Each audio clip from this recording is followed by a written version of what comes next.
qu'est-ce que c'est pour toi être père en 2020? Wow.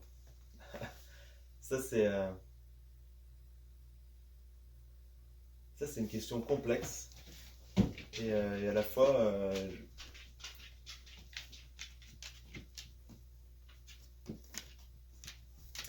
je dirais que c'est d'abord oublier tout ce que je croyais savoir sur la paternité, tout ce que la société, elle m'a véhiculé ou elle a véhiculé jusque-là,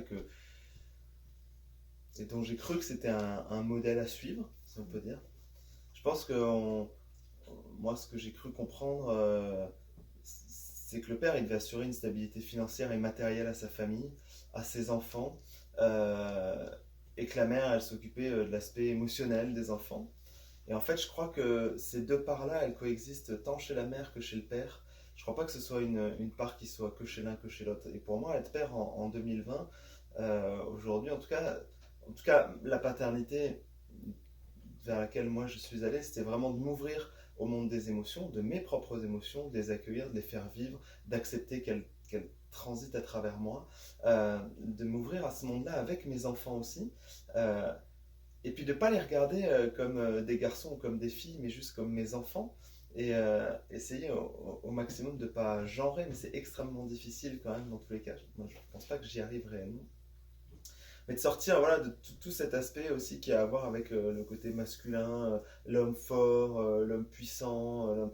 Ok, en fait, c'est l'humain qui est fort, c'est l'humain qui est puissant, que ce soit un homme ou une femme, ça change rien, que ce soit un père ou une mère, ça change rien. Et pour moi, ça a été aussi bah, en réalité, moi j'ai découvert que je suis devenu père bien après avoir eu des enfants, en fait. Vraiment, vraiment plus tard. Et pourquoi je dis ça? Parce que le fait d'avoir un enfant ne fait pas de nous un père ou une mère. En fait, en réalité, elle fait de nous quelqu'un qui a un enfant. Mais, euh, mais tout ça, ça s'apprend en fait. Tout ça, c'est un cheminement. Et puis, il n'y a personne, y a pas, on rentre pas à l'école des pères là, ou je sais pas quoi. Et du coup, qu'est-ce qu'on fait? On prend des mix à la fois de ce qu'on a vécu, de ce qu'on a eu, des modèles qu'on a eu, qui étaient bons ou moins bons, qu'importe. De toute façon, on les reproduit d'une manière ou d'une autre. On les reproduit dans notre inconscient.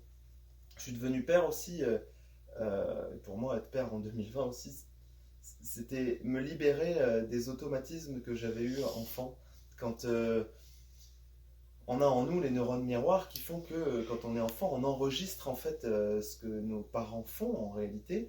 Et, euh, et j'ai compris bien plus tard que lorsque moi, parent, moi, père, je me retrouvais dans une situation avec mes enfants, je ne réagissais plus moi en tant que père aujourd'hui en 2020, mettons, mais en tant que la réaction que mon père a eue ou que mes parents ont eue, d'accord, au moment où mon enfant reproduit une situation similaire. Mon cerveau, il a fait le lien et je réagis du coup d'une manière qui n'est pas vraiment celle que j'aimerais, ou même celle dont je me ferais une idée, mais qui est quelque chose d'un peu plus. Voilà.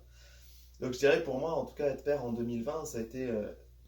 C'est me libérer de ce que j'ai vécu enfant pour pouvoir m'offrir à ce qui est nécessaire aujourd'hui, à mes enfants aujourd'hui. Parce que l'enfant que moi j'étais il y a 35 ans, euh, nos enfants aujourd'hui, c'est plus les mêmes parce qu'il n'y a plus les mêmes besoins. Donc ça veut dire qu'on ne peut pas être les mêmes parents que nos parents étaient avec nous. Je blâme pas mes parents pour ce qu'ils ont fait, mais la réalité, c'est qu'ils ils ont amené une éducation qui était nécessaire à qui on est aujourd'hui, nous, adultes, dans la pleine puissance, entre guillemets, si on peut dire. Voilà, et nouveaux parents. Mais moi, aujourd'hui, je dois être un nouveau père pour des nouveaux enfants, pour un nouveau monde. Et finalement, euh, les meilleurs apprentissages que je peux avoir, ils ne sont pas des générations précédentes, ils sont des générations futures. Et donc, c'est laissant mes enfants m'apprendre à être père. Et donc, bah, ok, accepter pourquoi je pars dans mes retranchements, pourquoi je suis en difficulté là, pourquoi j'arrive pas à avancer dans cette situation-là, pourquoi j'arrive pas à jouer, pourquoi j'arrive pas, voilà. Et qu'en fait, finalement, c'est toujours beaucoup plus simple que ce qu'on croit. Mais c'est beaucoup plus dur parce que ça demande un dépassement, mais c'est juste dans la simplicité que ça se joue. Et puis, ouais, une dernière chose qui fait sens pour moi, c'est que au maximum, même si ça me revient toujours, j'essaie de quitter l'enjeu de si aujourd'hui, à son âge, mon enfant, il fait pas quelque chose, ça nuira pas forcément à sa vie dans 10 ans, dans 20 ans, dans 30 ans. Et il y a cette notion que moi j'ai eue que l'éducation, c'est pour le futur. Je dirais que pour moi, être père en 2020, c'est oublier le futur et vivre au présent et faire ce qui est nécessaire là, ici, maintenant et pas ce qui sera bien pour plus tard, juste ce qui est bien pour là, maintenant. Qu'est-ce qui fait qu'il y a de l'harmonie aujourd'hui? Qu'est-ce qui fait qu'il y a de la simplicité aujourd'hui? Qu'est-ce qui fait qu'il y a de l'amour aujourd'hui? Qu'est-ce qui fait qu'il y a du temps?